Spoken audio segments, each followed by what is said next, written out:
Gold just hit a record high near $4,500 an ounce and is showing no real signs of slowing down soon. Even banks like JP Morgan are predicting it'll eventually hit $5,000, $6,000, or even $10,000 an ounce in just a few years from now. But what's most interesting about gold isn't really the price. It's why this specific metal has been considered valuable for thousands of years across almost every civilization on Earth. Well, in this video, what you're going to discover is why gold became money, why it still matters today, and whether it actually makes sense to own any. Before we talk about gold, we need to step back and ask a basic question. Why does anything become money in the first place? Why do some things become money while others just never do? Well, across history, things that function as money generally check a few boxes. For example, they're durable, meaning they don't break easily. They're portable, they can be carried around. They're divisible, they can be broken up into smaller parts of equal value. They're fungible, meaning that they can be swapped out like for like and still worth the same. They're scarce, meaning that they're not easy to come by. And also, they're hard to counterfeit, meaning that you can't just make replicas on a whim and still have those be worth the same. Now, most things generally fall in a couple of those categories, but gold is unusual because it checks all of these categories. For most of human history, people traded fairly directly. If you had apples and you wanted chickens, well, then you basically bartered. The problem was trades weren't always equal, and if you didn't have what the other person wanted, then the deal was basically dead. And so societies needed a common unit of value, something everyone valued across the board so you can conduct transactions smoothly without worrying about having the perfect trade setup. And that's where precious metals came in, especially gold. Gold let you buy what you wanted without needing the perfect trade partner. And over time, this naturally evolved into formal monetary systems and eventually ushered in the gold standard. Now, in the late 1800s through World War I, much of the world operated under the classical gold standard. This helped stabilize trade between countries. However, after World War II, the Bretton Woods system was created, and this system was designed to usher in a system of economic order and international cooperations that will help countries recover from the devastation of the war and foster long-term growth. And it is under this system that the US became the world's reserve currency, and other currencies were pegged to the US dollar, and the dollar at the time was still backed by gold. Eventually, however, this system broke because too many dollars were chasing not enough gold. And as a result, in 1971, the US ultimately ended gold convertibility. And that's when we fully entered the fiat currency system we live in today. And so it is at this point where gold's role starts to change in the world, and it starts to change in a way that is worth paying attention to. Now let's look at why gold is still valuable today. First off, gold functions as a store of value, and it carries no counterparty risk. And so essentially this means that gold doesn't rely on a bank, a government, or a promise, right? Once you own your gold, you own it and it is yours. And you don't have to worry about any other parties being involved in that process of ownership. Next, gold functions as a safe haven.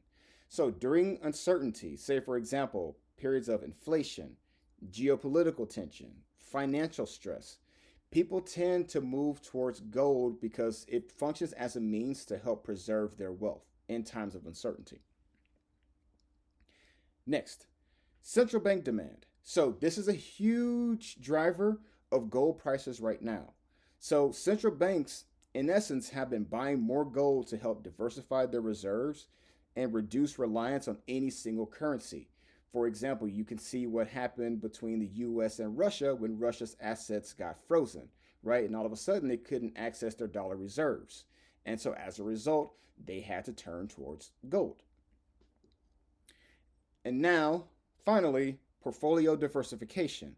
So gold often behaves differently than stocks, especially during market stress, right? So essentially what gold often becomes relied on is to help preserve wealth as you accumulate more wealth.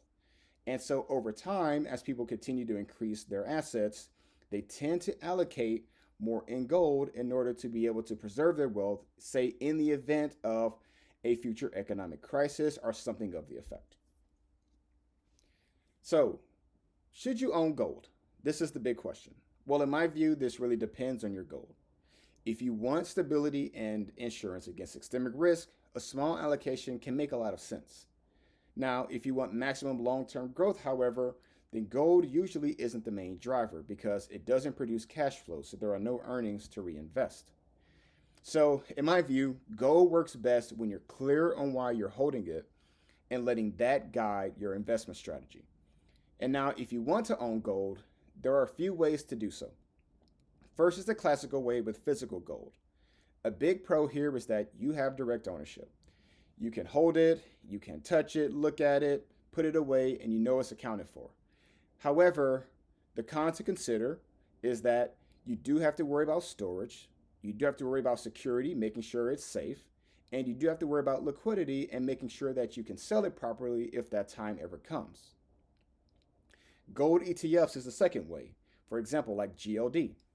A big pro here is that it is very liquid and very accessible. With just a few clicks of a mouse, you can buy these ETFs and sell them as you please without much issue.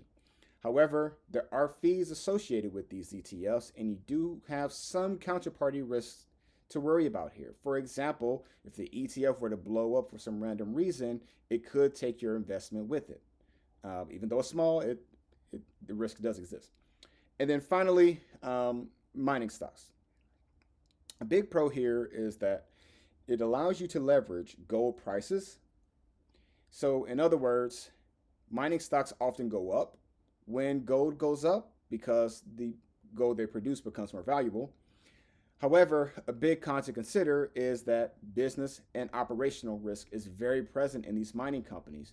For example, if the mine were to like flood out or something like that and really disrupt operations, then that can very quickly affect the value of those stocks. All right, and with that said, that's gold in a nutshell. I hope this video was able to help you get some additional clarity on the metal, whether you own it or you plan on owning it. And I wanted to leave you with this final question. Even as we continue to see new highs from gold, do you see gold as insurance or more of as an investment? And if you were going to hold it, what percentage would you feel comfortable with as it continues to hit these new highs? Let me know in the comments. I'd love to hear from you. And if you enjoy this content, feel free to subscribe. And thank you for all the support, and see you guys in the next video. Peace.